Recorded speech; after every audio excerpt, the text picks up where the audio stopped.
getting this thing started, how would you describe what exactly it is that you do? Well, to begin with, I have a day job, right? So I'm I'm a digital manager for a fairly large corporate company, and what I do in my spare time has to do a lot with self-study, essentially, right? So it started as a bit of a curious hobby, believe it or not, triggered by guys teaching game online. So all these guys teaching seduction after a big breakup I had a few years ago. Mm-hmm. I came out into the dating marketplace in my late 30s, not having a clue what was going on out there. And there were a bunch of companies that had pivoted away from the typical cheap advice on sort of tactical seduction type of thing, and were much more geared into what they called inner game. Mm-hmm. And the list of books that they proposed to cultivate yourself actually contained a lot of the stuff that I now study and talk about. Eckhart Tolle, David Hawkins, these kind of things. And it's just opened such a new world that was new for me, away from the typical sort of self-improvement and go get it type of literature, that I just went into that rabbit hole very deeply. And I started to practice meditation at the time, and eventually found I did yoga for a while. It didn't really click for me, but I eventually found Tai Chi Chuan as a discipline, and Qigong, which for the way I'm wired, I need a lot of grounding actually, and it felt like it just felt like a soothing balm, whereas typical Hatha yoga felt like I was becoming more electric over time and just less grounded actually. So that was an interesting discovery in itself. Yeah.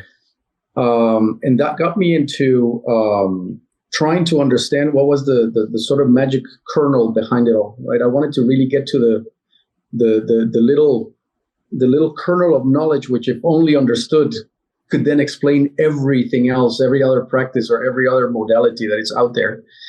And the way I tried to do that was to study as broad as I could. So I studied yogic literature, I studied Taoist literature, neuroscience, developmental psychology, systems theory, chaos theory, things of those kinds, which are very handy at explaining how the mind flows as a system.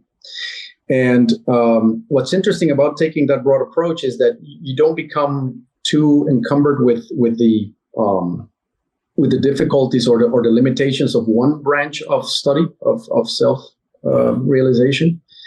And the breadth allows you to form more generic principles or opinions about what's at work. And eventually, after years of studying and practicing it, something starts to synthesize, right? So it's not that I'm doing the synthesis, but it's just inevitably you start to form a body of knowledge that is consistent and that seems to be effective. And what I do is I practice a lot by myself. So it varies, but there's periods where I've been training for about 2 hours a day. And as of late, I do more around 1 hour a day. And it's just because the intensity of the work has become quite high. So it just becomes very distilled. It's a very concentrated type of practice. Mm-hmm.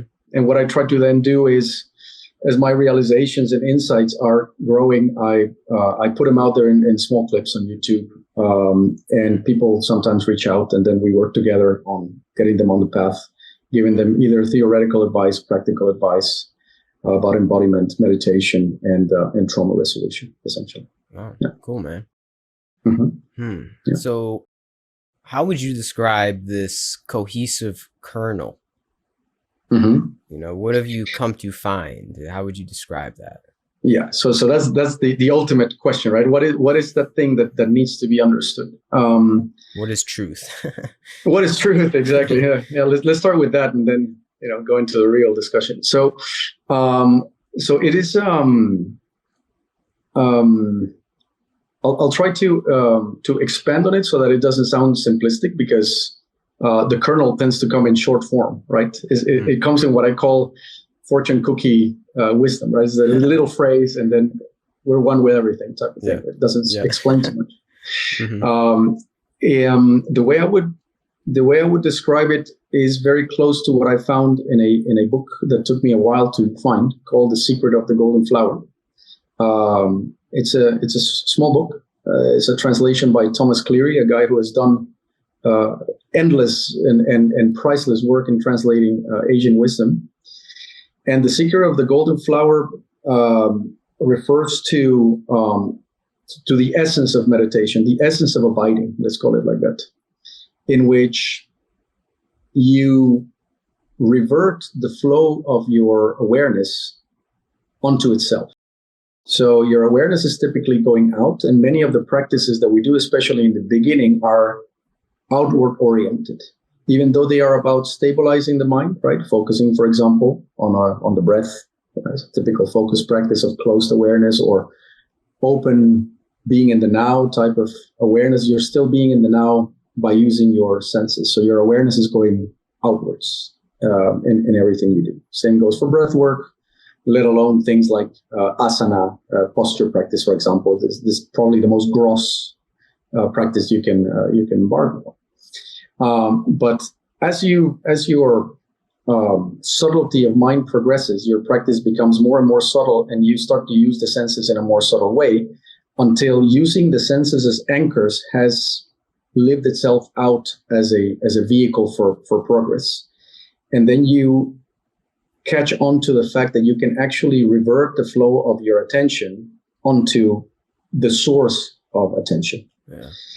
And the first way you try to do that is by doing what I just said. So trying to have your attention find itself.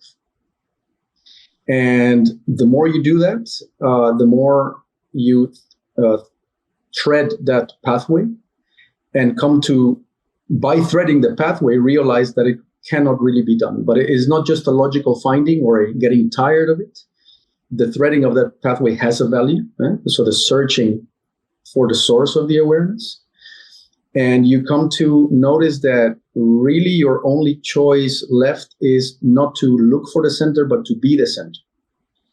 In other words, to be the center into which perception flows. Mm-hmm. And that's why it's called abiding, because you're no longer departing from the center, but you realize yourself as a center into which perception is always arriving, mm-hmm. actually. In other words, you become entirely yin, mm-hmm. Where there's an effort, but the effort is not spent in doing something, but the effort is spent in maintaining your receptivity. Mm-hmm. So it's a very active and a very alert receptivity. Therefore, there's a differential there. You have a yin and yang. Typically, when you become active and alert, doership increases, right? And so you go out of yourself. And when you become passive, you kind of collapse. But in this case, we are talking about both being very active and alert in being receptive and nothing mm-hmm. else, which is a kind of contradiction for the mind, but as a practice becomes what it is. So it's an active abiding, an active being, if you could call it that, or a very alert, just being. Let's call it like that. Mm. It's difficult to describe with words a bit, but what I attempt to do in this case is also to describe it as well as I can, because to call it doing by non-doing says nothing about what it is that we're trying to do, but to really go for that differential of active passivity, if you will, or active receptivity is the ultimate practice. And that is the kernel of the whole thing. Wow. And it has to do with the fact that when you are in the receptive, you are, that center that you apparently are is made up of areas that are being felt within in your psychosomatics, essentially, right? So you're colonizing those as you practice that. Wow. Until there is no center. Mm. Yeah. Mm-hmm. Yeah. Well said. That was very well explained, man. Damn. Now, what is the value in this receptivity to somebody? Mm-hmm. Let's hypothetically say they have no idea, but they're interested, and they say, "Why would I really want to go down this path?" What would you say? Yeah, that's an excellent question. So this is a very direct path, right? So what you're essentially trying to do is you're trying to reconnect the disconnected areas. What I'm about to say sometimes rubs people the wrong way, or could rub people the wrong way. But on some level, not on every level, but on the level of this work, it pays to see ourselves as wet electrics, as wet electric machines. Let's call it like that. It sounds very unsexy. It sounds super unspiritual, right? You know, for people who are, you know, typically talking about entities or, you know, Ho'oponopono or whatever it's called, or whatever, to say that you're just electrics, it's almost like you're telling them that you're coming from the apes all over again, right? Like it's just, or you're just a robot. You're just a robot, right? It's something like that. But it's not so much that. It's more that you neglect the mechanical and mundane elements of this work at your peril. You need to consider those and work with the grain of the bioelectric system that you are, if you want the results to arrive. And at the end of the day, what we're trying to do is we are born with areas that are disconnected, such as your many parts of your chakra system or whatever you want to call those. And even more areas get disconnected through developmental and environmental trauma. So what trauma does is it creates kinks or electrical disconnections in your psychosomatics as a protection mechanism. So you no longer want to feel them. It seals them off from perception. And at that point, they become a kind of disconnected thing that is doing its own sort of misfiring type of situation. And what you want to do is you want to recolonize those. So you want to touch them with your attention, because by feeling them, you reconnect them. You cannot feel something without at the same time creating a neurological handshake with it, if that makes sense. Yeah. And it's that very neurological handshake that reconnects those areas. And the more areas you are connected, you essentially start to light up as a Christmas tree, right? Mm. So you if you want to be enlightened, you want to be a bulb where all the switches are on. In other words, all the circuits need to be closed for light or information to pass through. Yeah. It sounds very mechanical, but it's just what it is, right? On that level. Yeah. Now, on the subjective level, your life completely transforms when you start to do this, because you read much more and you respond much easier. And all the friction that was created by the disconnection is gone. It simply disappears. It's not a matter of willpower or discipline, although you do have to put the discipline in the input, but you're not trying to change attitudes or outputs. You're trying to move things. That's why I was looking for the thingy that we spoke about in the beginning. I was looking at what is the primary cause, in the causal chain. You want to go as basic as you want, because if you change that, the entire tree of outcomes changes, of course. Yeah. And so there's an incentive in finding what the hell that is, right? Yeah. And it turns out to be reverting attention onto the apparent center, because that apparent center is the disconnect that you're trying to touch, funny enough. Mm-hmm. So when you find that and you touch it, you resolve it, and then your life changes. Wow. Yeah. That is very logical and practical way to explain it. And it brings, how do I put this? It brings to me just a sense of realism to the term enlightenment. And that's a buzzword that's thrown around a lot. But when you put it in terms of that we're just wet robots and we're making these energetic connections, you're literally enlightening yourself by connecting back. Yeah, absolutely. It is exactly that. It is bringing the input part of the work that needs to be done to the most mundane and manageable level possible, right?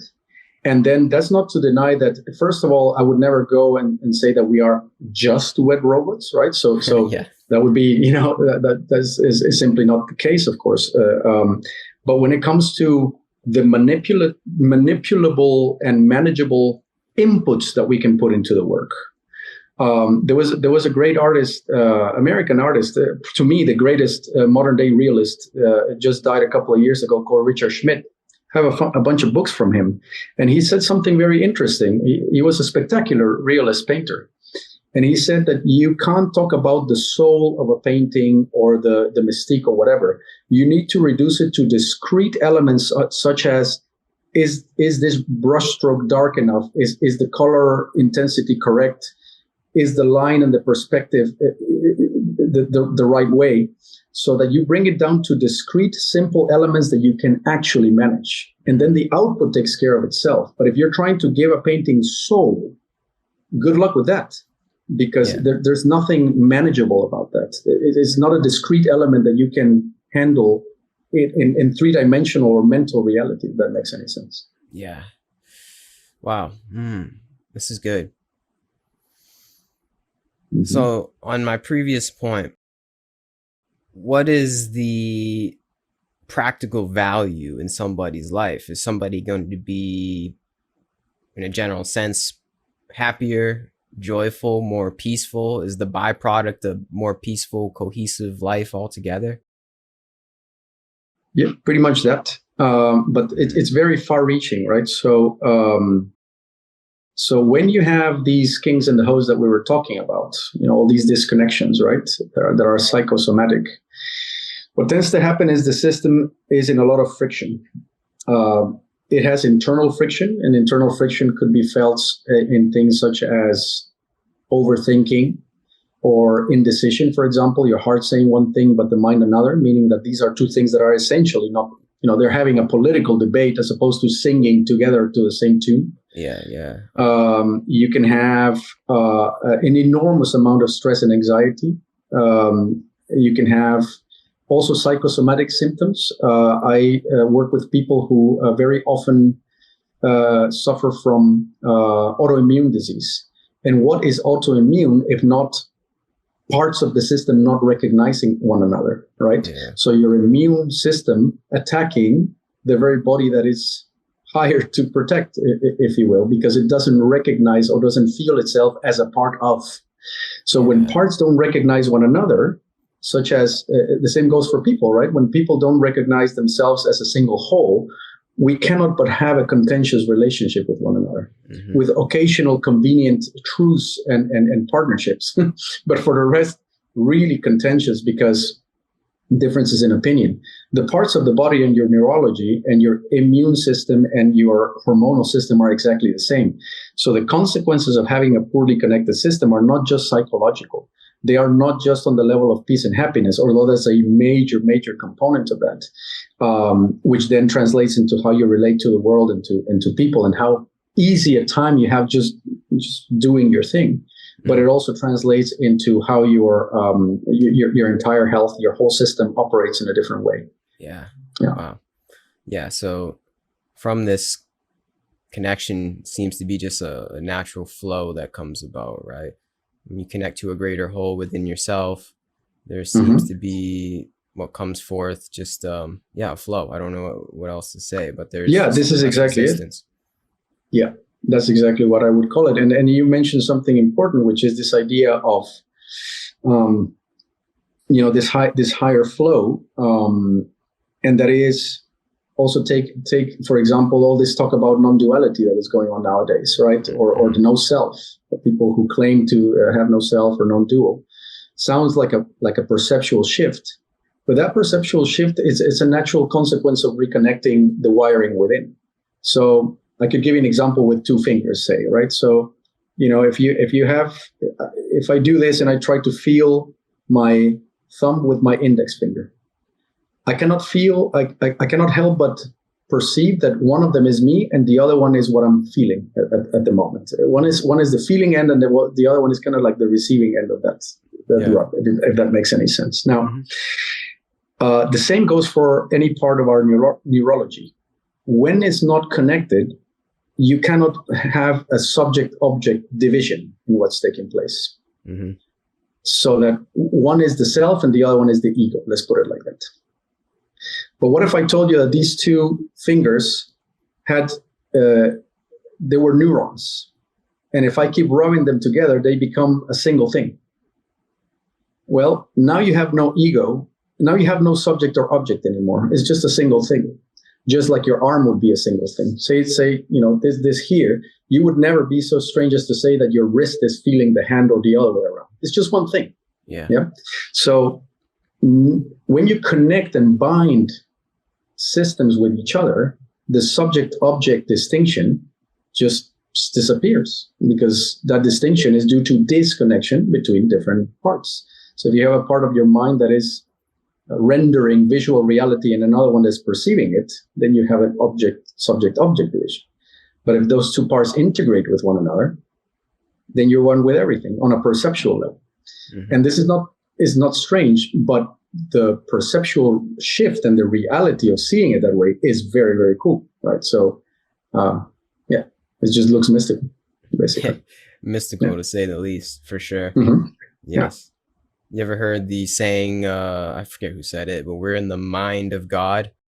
That's something that I feel like we are the neuron. Like the body is its own neuron that's connected to this greater infinite brain, this mind that is truly inconceivable.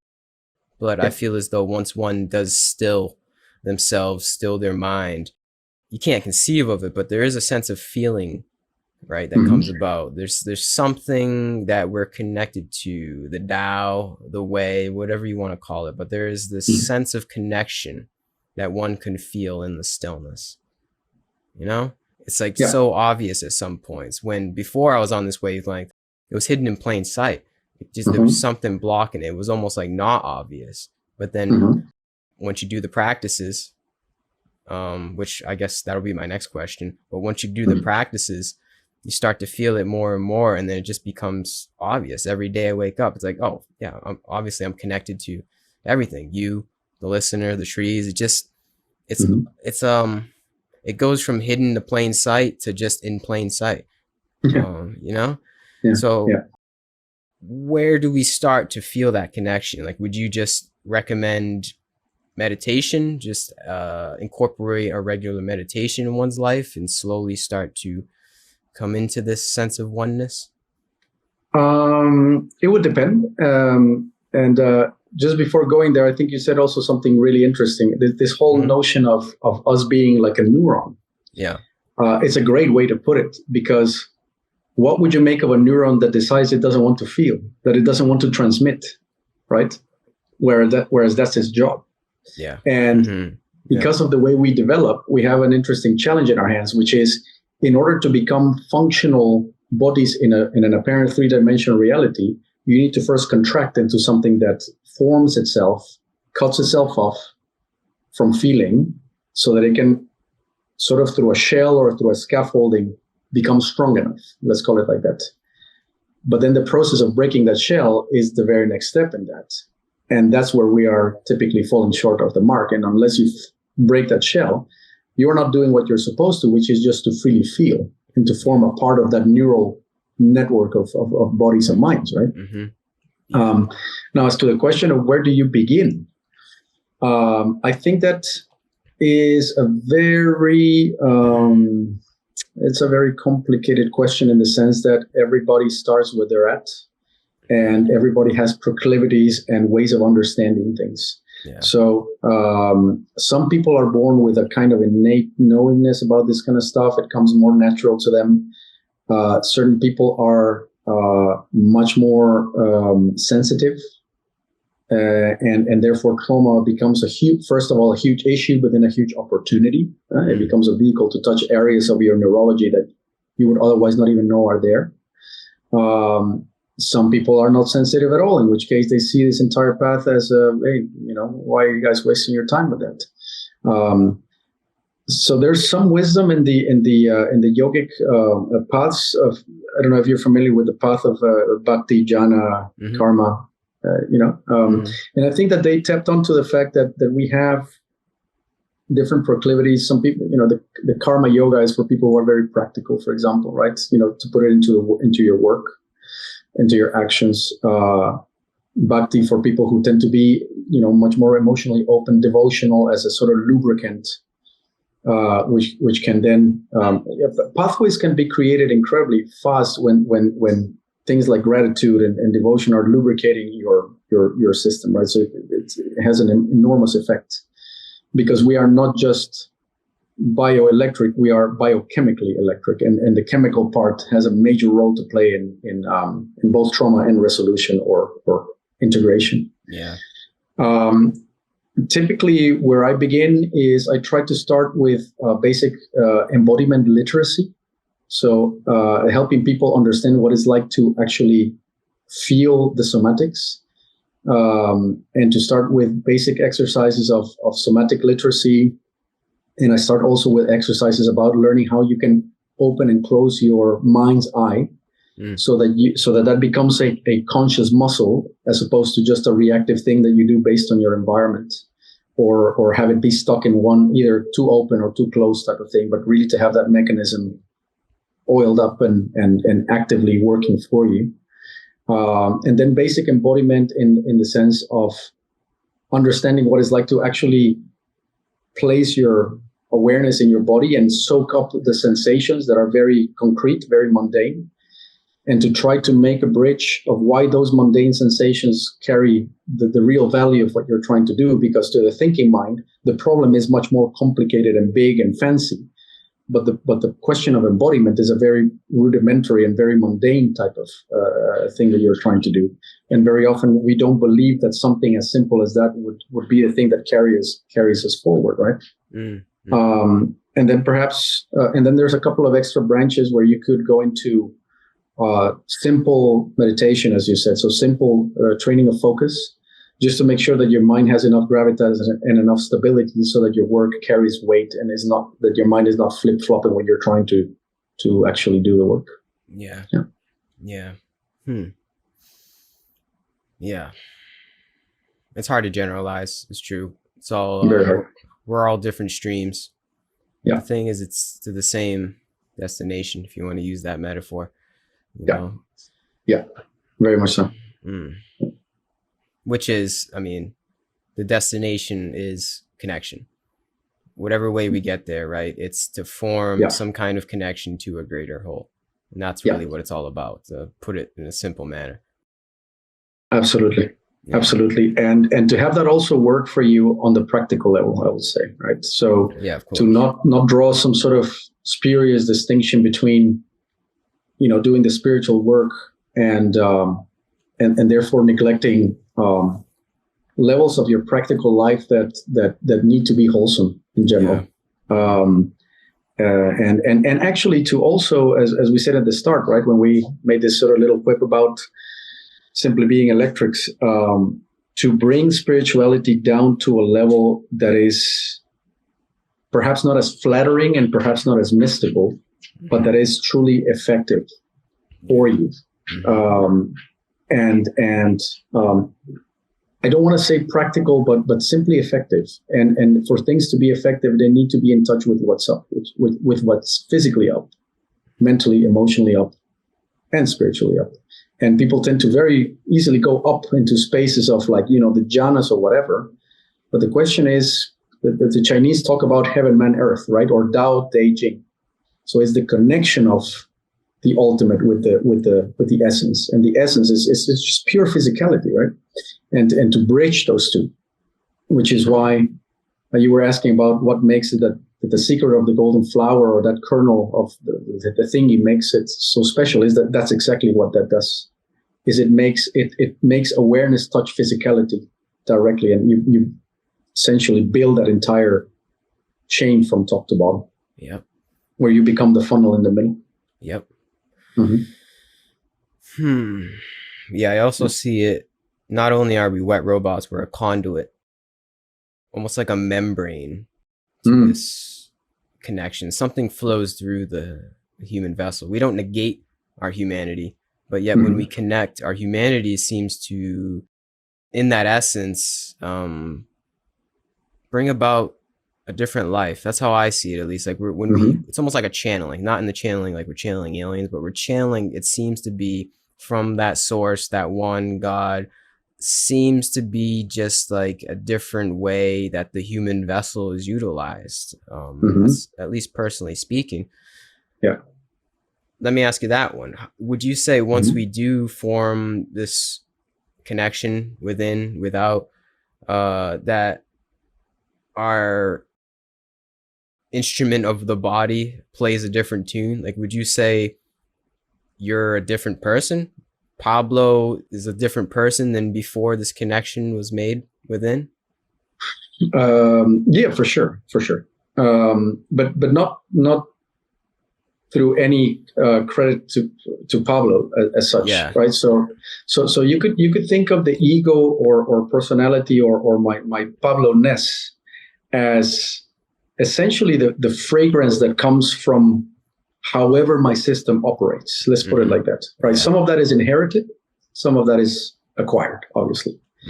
And the way that you carry yourself is but the result. So that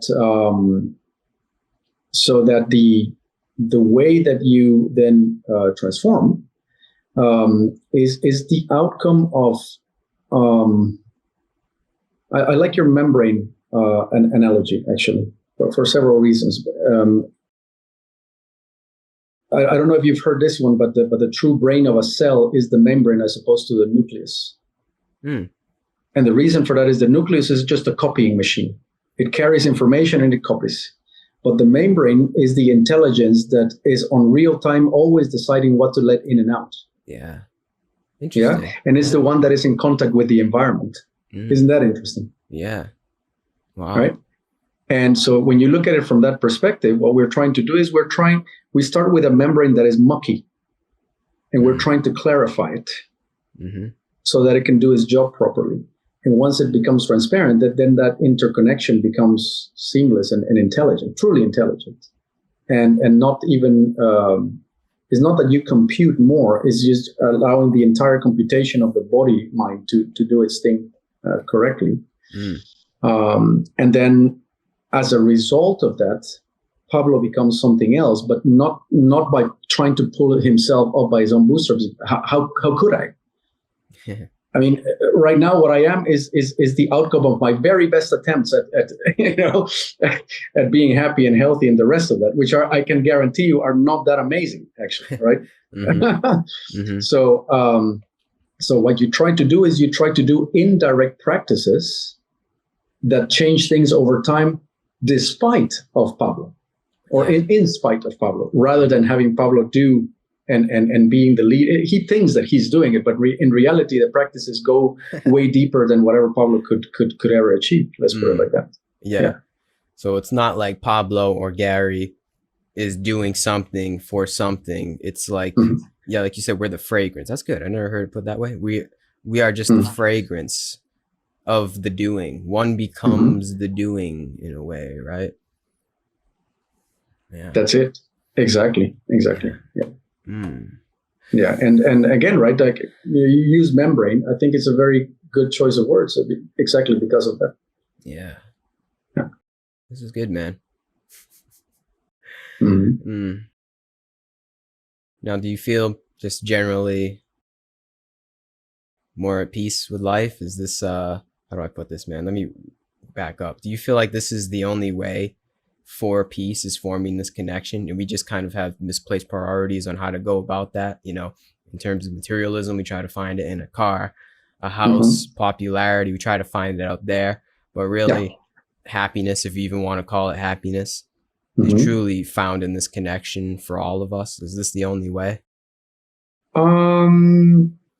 Yes and no. I don't know. Maybe I'm being even a little bit rude because I haven't asked any questions of my own, as if I'm the big expert here talking about things, right? But, hey, but what do you make of it? Because I have an opinion about it, which I'm happy to share. But the question must come from a certain place as well, right? Oh, yeah, for sure. So you want me to answer my own question? Sure, I guess. Yeah, I don't. I do feel as though this is the only way to true satisfaction in one's life. But we all have our way to go about it, like we explained before. But I don't feel as though one truly reaches, like, I feel as though we all have a certain yearning. We all have a yearning for that. Even if we know or not, there is that yearning within all of us, and it's a yearning to connect to the whole. And this is just personally speaking, and from what I read of other sages and other people I've spoken to, there's no other way to go about finding this satisfaction, peace, harmony in the human experience. Like you kind of have to connect with God.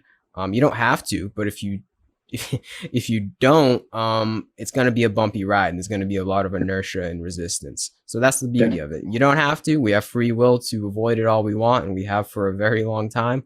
But I would recommend that one does tread this path. So yeah, for sure. No, absolutely. Yeah, I couldn't agree more. I mean, so I know it is for me, and yet I also have to concede to the fact that I know of plenty of people who live, not that spectacular, but also not that painful a life, and that seem to find, enough pleasure and contentment in fairly basic run-of-the-mill type of things. And my mind, unfortunately, is far more curious than that, but I'm also not that, my ups and downs tend to be bigger. As an uncle of mine once said, there's nothing like vibration to loosen things up, So it seems to be that a certain type of instability of mind that is just enough to propel you forward, but not so much that you're completely schizophrenic or bipolar or whatever, seems to be the sweet spot to really push forward in the work. And I'm also of the camp of saying exactly what you said, which is, if you want a true deep fulfillment, I don't see it coming to you any other way. That everything else is kind of like a state of affairs and therefore can change. Exactly. But I'm also on the camp of Gurdjieff, who was very realistic and even negative about the fact that it's only a small portion of the population who actually makes it all the way through. That what he called having he said something along the lines of having an astral body is a luxury that very few can afford, because most people are just trying to make ends meet and perhaps having too much emotional dysregulation to really put in the work. Yeah. I see that point as well. Yeah. Because we're just trying to put food on the table. Like, no, not a lot of people have time for this, for sure. But who knows? That's just part of the mystery of this whole thing. Is like, why? I don't know. Some people got their karma they're working with, and then others got this karma, that we're working with. So I don't know why. I'm not even gonna try to figure out why. But that is true. Yeah, it just seems to be like that. And I don't know. I mean, do you, in that spectrum of doing the work, do you also place yourself, in the sort of initiate level of really going for it? Is that What do you mean? Well, I think there's people who are a little bit trying things around, and there's people who have a more sort of regular practice and objectives, if we want to call them like that. Would you say that applies also to yourself? I'm not quite understanding. So you're asking me if you have to clarify. So you're asking me like sure. if I'm just messing around here, or am I really about it? Is that what you're saying?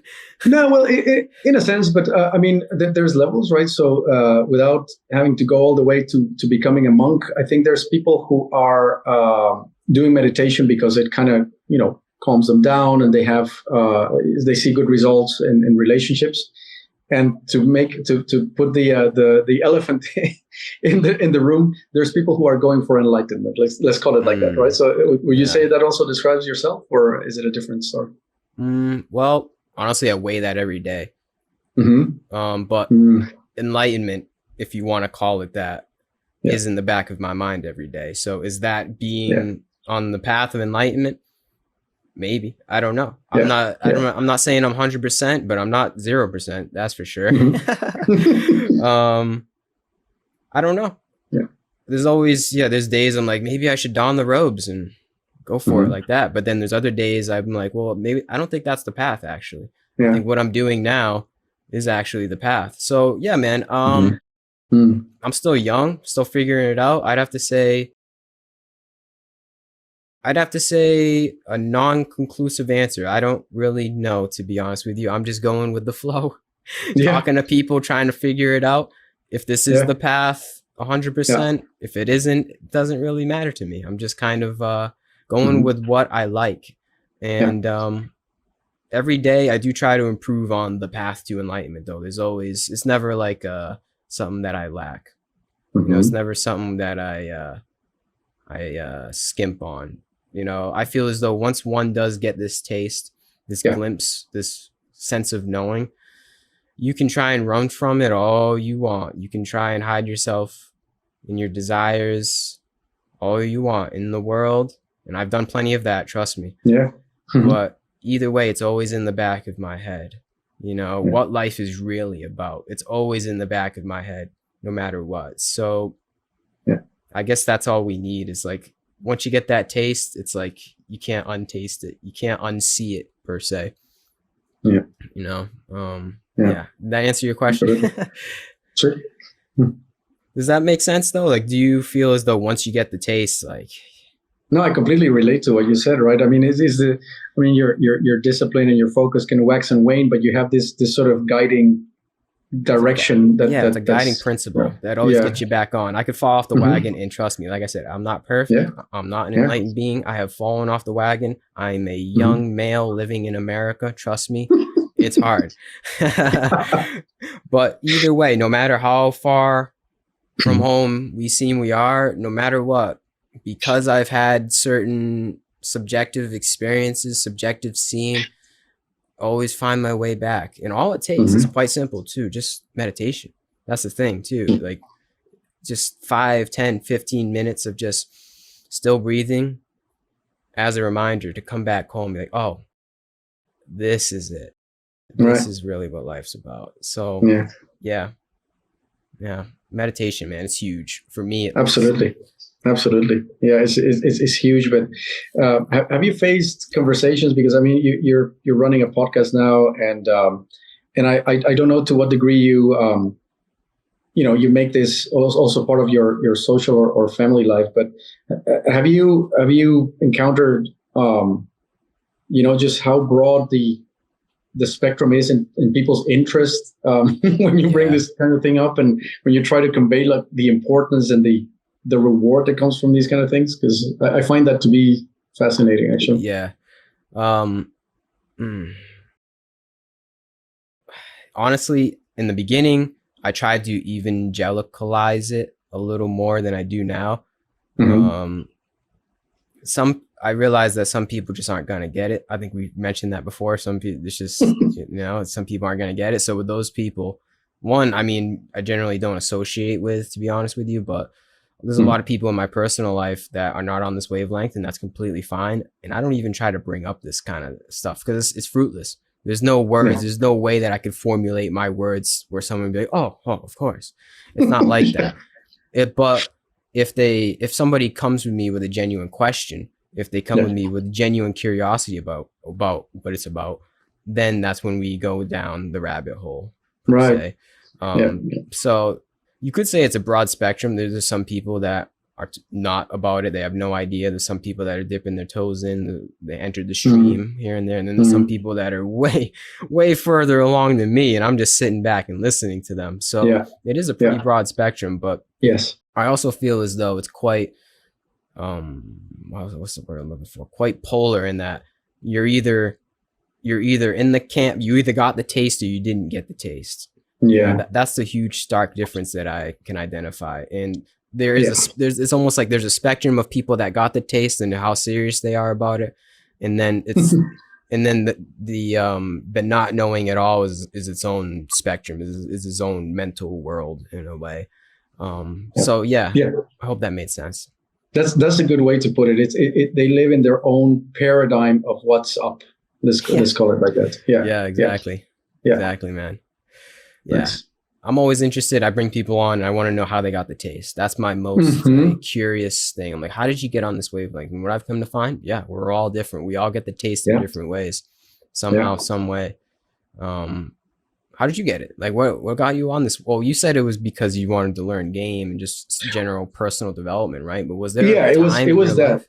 I mean, look, I had always been already curious about a little bit of sort of, metaphysical stuff and things of that kind. So I always find these topics utterly fascinating. Yeah. And, played around with a couple of things, just, you try to poke about especially when you're like in your teenage years or whatever. But then for a while, that just took the form of personal development of the pop psychology flavor, right? So there was nothing on this level. Then the story that I shared earlier, and at some point, of course, about what was it again, 7 or so years ago, came the first psychedelics experience, and then of course, you thought, okay. Yeah. Clearly there's another side. One side of the mirror of reality, and here's the other. Okay, very good. Glad we clear that out. Yes. And then that became a bit of a thing. I wanted to really explore it because it felt like it's not just the experience of it, but the insight that came from it, the impossibility of words and the clarity. And I thought, Jesus, this is something I need to really explore now. And I did for quite a while. And interestingly enough, that died out. That served its purpose. And then the more practice I did, the more I could enter that space without the need for the substance to play a part. And that's what you really want, of course, right? You want the full connected experience without the need for crutches or side wheels or whatever. Yeah. That was it. Same with me. Definitely. Psychedelics for me were a giant confirmation. Yeah. It was just like, yep. Wasn't it? Isn't it amazing to discover that your suspicions that magic was real are confirmed? Exactly. To me, that is the most to go to your grave without that is a crime. Yeah. I like to say that it's a crime against humanity that these things are illegal and they're so demonized because that's it. I can't imagine my life the same way if I didn't get the confirmation from magic mushrooms. Yeah, it's be totally different, that's for sure. Absolutely. It can help a lot of people, that's for sure. Yeah, absolutely. And I think that if used as a correct tool, I do think that they might be a bit too aggressive on the nervous system, if I'm honest. So you don't want to make those. I think it's almost like the equivalent of using steroids for muscle mass, right? Like you want, if you're going to do it, let's say, have that be the 0.001% of what you're about in terms of your practice and your orientation to life and the rest of it. Because I think that they can be quite aggressive. That said, their value is unquestionable. And I also think that there's people who, in terms of trauma, are so far gone that if you come to the table with a practice that is going to take 5 years or something to change things, it's just untenable, right? Like that is not a starting point for people on that level. Yeah, that's true. Yeah. We all have our own paths. Psychedelics, for some people, they just work. It's like it lines up. It's the key that unlocks something for some. Yeah. But for most, I'm not gonna lie, I've known a lot of people that have done them, and it doesn't really compute. Like nothing. It's just something. Yeah. And that's not coming from a place of arrogance. It's not like, oh, they work for me, I'm special. No, it's just something I've observed. I don't know why.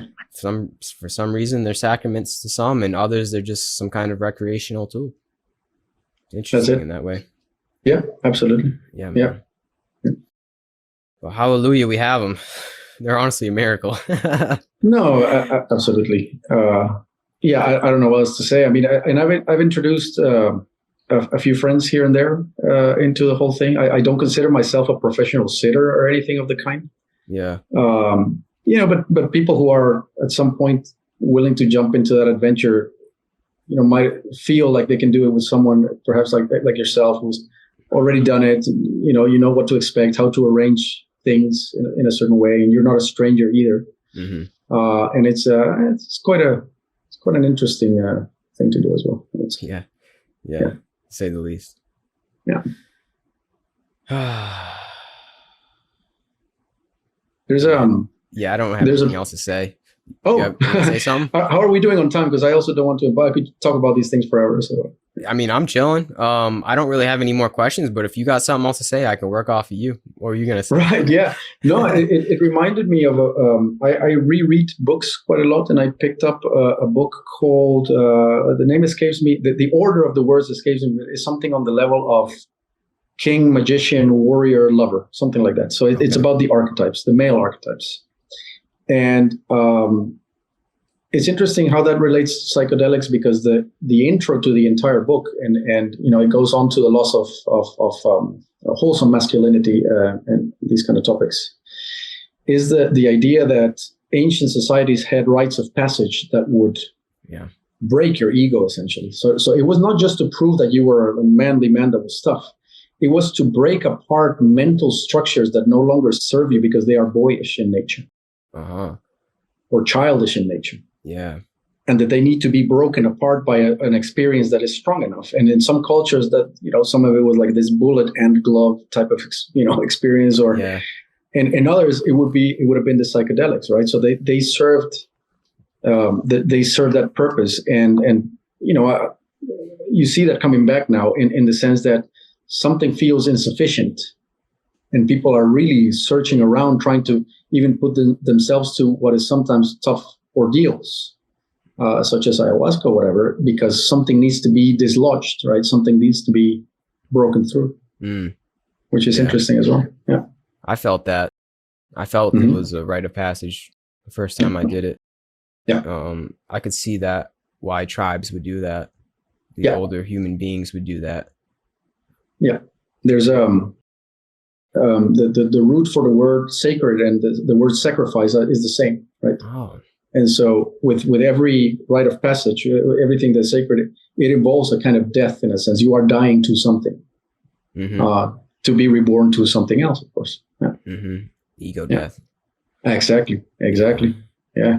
Death by 1,000 cuts. And I can see why that'd be so powerful at a young age. I'm not saying that kids should do it, but like back in the tribal days, I could see why that would be a thing. It's like, hey, you want to be part of the tribe, you want to be one of us, you can't be a boy anymore. Yeah. So that was it. Yeah. And that's when the ego develops, is what, I don't know, around 12, probably around puberty age, right? So something like that. And in fact, the marker of it was, at least in the one they mentioned in this book, was they notice a boy starting to take interest in girls, and they go, okay, this guy is now starting to enter reproductive age, and you cannot be allowed to go around playing man if you're not in the tribe. And so that's the moment where the ritual kicks in and kills the boy, right? It kills the immature ego structures, at least for a part. I've had a conversation with a few psychologists, and they say that's pretty much what's going on here. Is there's just a bunch of children. Society is just a bunch of children. We haven't outgrown our childhood. Yes, mentally at least. Yeah. We haven't and formed that connection. Yeah, this is it. And talking about more books, in case your audience is interested in that, there's of course Dopamine Nation. And the theme of that book is how essentially the entire economy is geared towards keeping you in that childhood state, because it's dopamine hits that prevent discomfort from arising and being resolved. Oh, you see? Wow. Yeah. So dopamine addiction is a symptom of something. It's not it's a problem for sure, but it's not a root cause problem. Yeah. And of course, our entire economy is geared towards catering to your instinct for quick and easy pleasure, essentially, because it makes money, right? So your lower instincts will drive you to that, unless you've done the work of essentially disentangling yourself from them. Yeah. So it continually masks, the dopamine release continually masks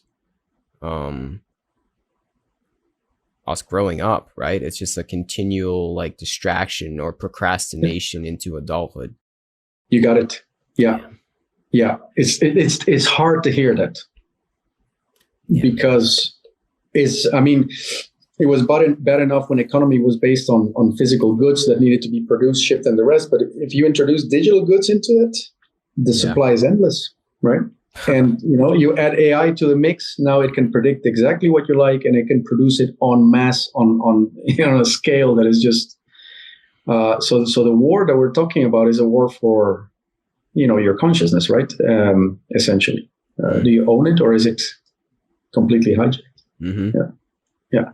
I'd have to say, to the vast majority of us, it's completely hijacked, unfortunately. Yeah. But we still have the power. That's the thing. We have the power. We still always do have the power to do this, because whatever way that we go about forming the connection and disconnecting from the noise of the world, it's quite simple. It's actually very, very practical for all of us. And it's not complicated, you know, it's really not. I mean, the process in one's life might be like, as in the stuff that we got to work through, it might seem a little tumultuous at times, but the actual like methods, as in I'm talking like meditation, just things of that nature, are quite simple and attainable for all of us. Like, you don't need a lot of money. You don't need anything, actually.